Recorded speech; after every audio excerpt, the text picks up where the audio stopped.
Are you intentional about creating camping memories? You'll want to stick around.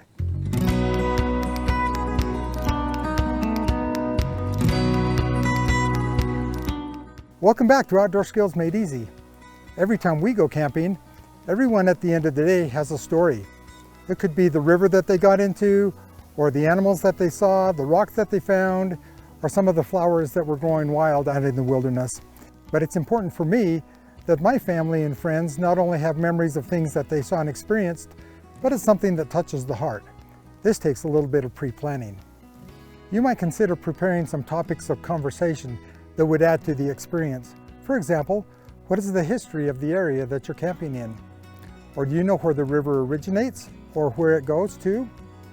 How about looking at some of the animals that might be in your area? Are there beaver dams there?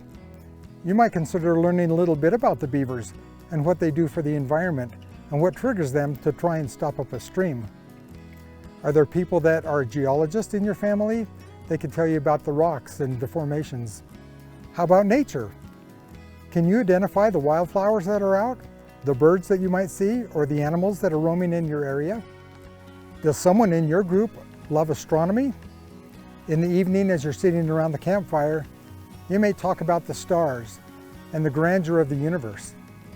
There are many teaching moments that you could have with your family. For example, if you're on a canoeing trip, you may talk about tandem canoeing and how cooperation is so important with both of the paddlers.